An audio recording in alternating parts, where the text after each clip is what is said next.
जी अस्सलाम वालेकुम, क्या हाल है? आप सब लोग खैरियत से हैं? लें जनाब, इमरान खान साहब के वकील का ये कहना है कि इमरान खान साहब का गद्दा भी गीला हो गया है और वहाँ पे मक्खियों की भरमार है, उनको नींद नहीं आ रही। इमरान खान साहब के साथ ऐसा क्या हुआ कि जिसकी वजह से उन्हें जेल के अंदर नींद नहीं आ रही और वहाँ पे मक्खियाँ क्यों बढ़ गई हैं, और इसके साथ साथ जो उनका मैट्रेस था वो गीला क्यों हुआ, ये हम आपको आज के व्लॉग में बताएंगे। और चौधरी परवेज़ इलाही साहब के खिलाफ दो नए केस भी रजिस्टर होने वाले हैं। एक केस नैब के अंदर है, अब अगली गिरफ्तारी उनकी नैब की होगी। और इसके साथ साथ एंटी करप्शन ने कुछ नए जो केसेस हैं वो भी निकाल लिए हैं, कुछ नए शवाहिद भी इकट्ठे कर लिए हैं पंजाब एंटी करप्शन ने। अब चौधरी साहब के साथ होगा क्या, ये भी हम आपको आज के व्लॉग में बताएंगे। और हम पिछले हफ्ते आपको बता चुके हैं कि इमरान रियाज साहब के लिए एक बड़ी अच्छी खबर आ रही है और उनकी फैमिली को मुबारकबाद भी हमने पेश की थी, और वो ख़बर मज़ीद करीब आ गई है। अन करीब इमरान रियाज साहब वाकई अपनी फैमिली के साथ अपने घर होंगे और ये बहुत अच्छी खबर है। अब इस खबर का सोर्स क्या है और हो क्या है रहा है पर्दे के पीछे, ये भी हम आपको आज के व्लॉग में बताएंगे। कल चौधरी परवेज़ इलाही साहब को 2 दिन के लिए पुलिस के हवाले कर दिया गया है। इन्हें जिस्मानी रिमांड पे पुलिस के हवाले किया गया है और चौधरी परवेज़ इलाही साहब को कल इंसदाद दहशतगर्दी की अदालत में पेश किया गया था। वहाँ पे चौधरी साहब ने कहा था कि मुझे अब अगला जो मेरा मरहला है गिरफ्तारी का वो नैब है, क्योंकि मेरे पास कल एक ASP आया था और उसने कहा था कि एक 17 साल पुराना केस आपका है, उसमें हम आपको हिरासत में लेंगे। तो चौधरी साहब ने खुद ही इंकशाफ कर दिया कि अगली मेरी मंजिल जो है वह नैब है। मेरे अपने सोर्सेज भी यही कहते हैं कि चौधरी परवेज़ इलाही साहब की अगली गिरफ्तारी जो है वो नैब के हाथों होगी।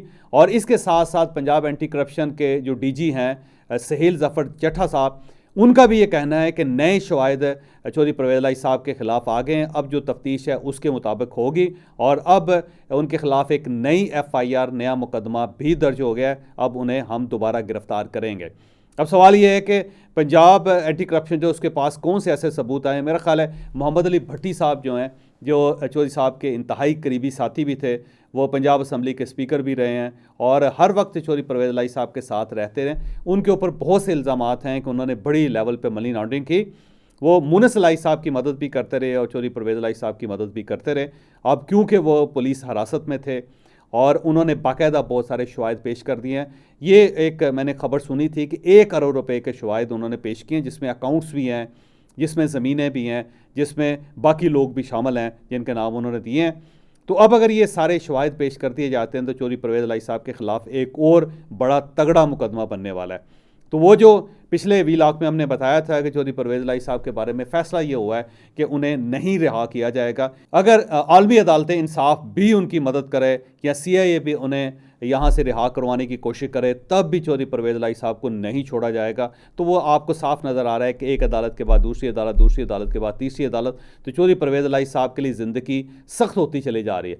मैं वैसे चौधरी परवेज़ इलाही साहब का हामी हूँ। मुझे यूँ फील होता है कि इस उम्र में चौधरी साहब के साथ ये नहीं होना चाहिए था और चौधरी साहब को भी को दरमियान का रास्ता निकालना चाहिए, जो हमेशा चौधरी साहब निकालते रहे हैं। और मेरी दोबारा उनको यही तजवीज़ है कि वो मुनस इलाही साहब से कहें कि वो वापस आएँ और वापस आके इन मुकदमात को फेस करें, क्योंकि मैक्सिमम जो मुकदमात है उनकी बेस मुनस इलाही साहब हैं, क्योंकि उन्होंने जो कुछ किया था वो अल्टीमेटली चौधरी परवेज़ इलाही साहब के खाते में पड़ गया।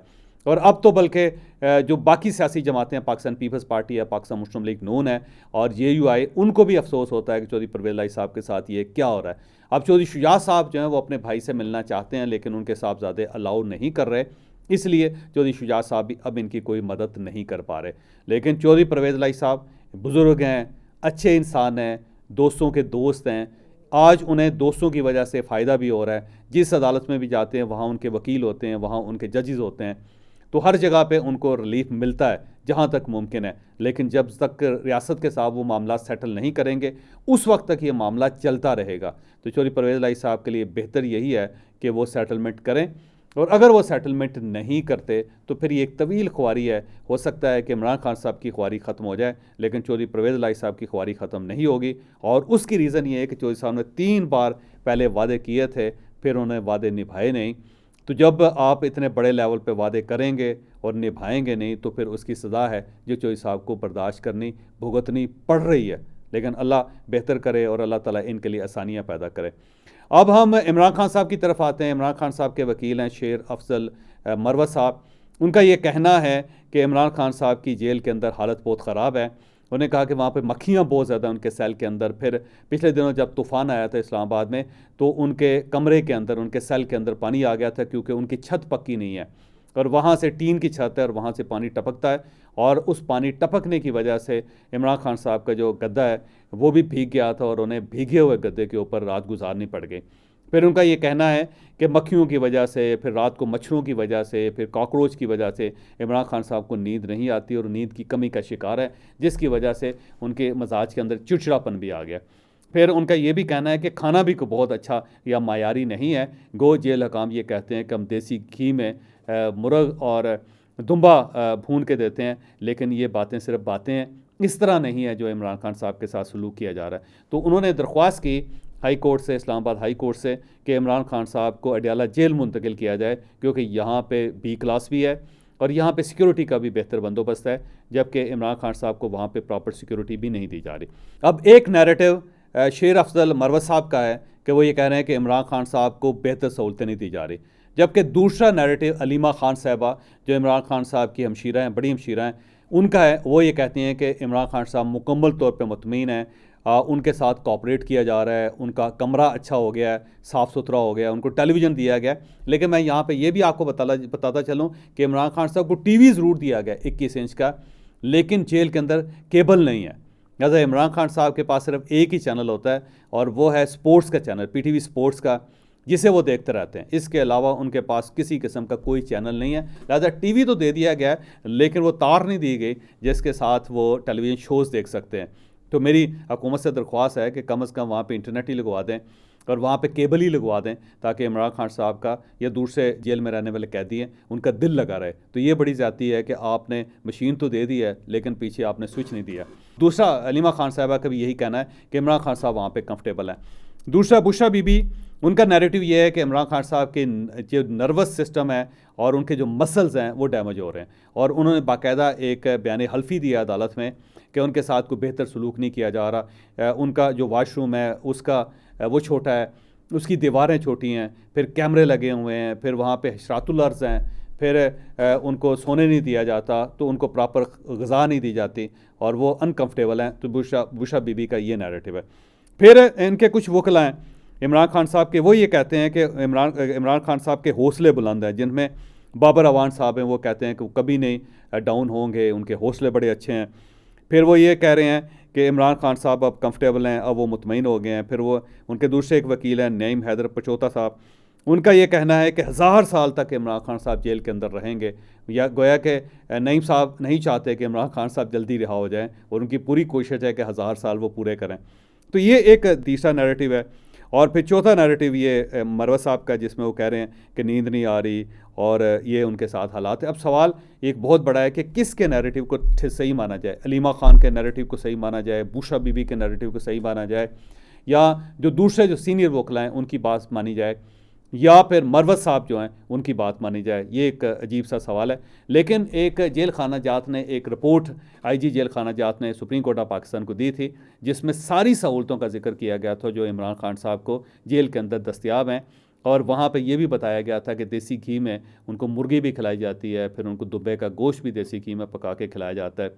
फिर वो सारी लिस्ट उन्होंने दी कि उनको शैम्पू कौन सा दिया है, उनको साबुन कौन सा दिया है, उनको तौलिया कौन सा दिया जा रहा है, उनको तकिया कौन सा दिया जा रहा है, फिर जो उनका वाशरूम है उसका साइज़ बड़ा कर दिया गया है, उनकी दीवारें बड़ी कर दी गई वगैरह वगैरह। तो बहरहाल अब सवाल ये है कि किसकी बात को सही माना जाए, IG जेल खाना जात की या बाकी 4 लोगों की। तो ये एक सवाल है जो आपके पास भी छोड़ के जा रहा हूँ, रियासत के पास भी छोड़ के जा रहा हूँ। और अब हम आते हैं इमरान रियाज साहब की तरफ। इमरान रियाज साहब के साथ मेरे बड़े दरीना ताल्लुकात हैं, बड़े पुराने ताल्लुकात हैं। जब वो रिपोर्टर थे तो उस वक्त से उनके साथ ताल्लुकात हैं, और मैं पिछले हफ्ते आपकी स्क्रीन पे मेरा वो व्लॉग आ भी रहा है, तो मैं पिछले हफ्ते आपको बता चुका हूं कि इमरान रियाज साहब के लिए एक बड़ी अच्छी खुशखबरी है कि इमरान खान रियाज साहब शायद अगले चंद हफ्तों में या चंद दिनों में उनकी रिहाई मुमकिन हो सके। और इस रिहाई का जो बंदोबस्त है वो मियां नवाज शरीफ ने किया है, क्योंकि मियां नवाज शरीफ साहब को एक किसी जर्नलिस्ट ने उनसे रिक्वेस्ट की थी कि आपको चाहिए कि आप इमरान रियाज की आवाज़ उठाएं, क्योंकि इस तरह अगर मीडिया के लोग इस तरह उठाए जाते रहे तो अल्टीमेटली पाकिस्तान के अंदर फिर सच बोलने वाले लोग कम हो जाएंगे। तो मियां नवाज शरीफ साहब ने बाकायदा उनकी सिफारिश की इमरान रियाज साहब की, और वो बड़ी देर तक कन्विंस करते रहे। फिर उन्होंने कहा कि वो मेरा मुखालिफ है, उन्होंने कभी मेरी हमायत में बात नहीं की, हमेशा मेरी मुखालफत की है, लेकिन इसके बावजूद जो इंसानी हकूक़ हैं और जो उनके हक़ हैं उनको मिलने चाहिए।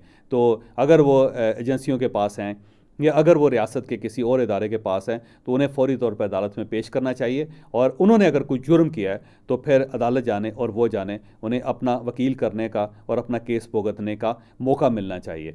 तो उसके कुछ असरात सामने आ रहे हैं। कल आईजी पेश हुए अदालत में लाहौर हाई कोर्ट में, और आईजी पंजाब ने कहा कि हमें सिर्फ 15 दिन दे दें, हमें कुछ ना कुछ आसार नज़र आ रहे हैं, कुछ बेहतरी नज़र आ रही है, हम इंशाल्लाह बहुत जल्द उन्हें अदालत में पेश कर देंगे।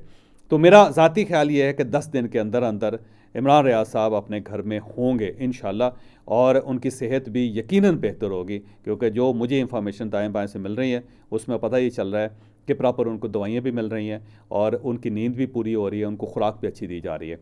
तो अगर इमरान रियाज साहब बाहर आ जाते हैं तो मेरा ख्याल है उनके ख़ानदान को शुक्र अदा करना चाहिए, और साथ साथ इमरान रियाज साहब को भी ये फ़ैसला कर लेना चाहिए कि मैंने पार्टी नहीं बनना, मैंने सिर्फ सहाफ़त करनी है। हम सिर्फ सहाफ़ी हैं, जब हम किसी के साथ ब्रैकेट हो जाते हैं तो फिर अल्टीमेटली उसका नतीजा अच्छा नहीं निकलता। बहरहाल मैं उनकी फ़ैमिली को मुबारकबाद पेश करता हूँ कि इंशाअल्लाह ताला इमरान रियाज बहुत जल्द अपने घर में होंगे।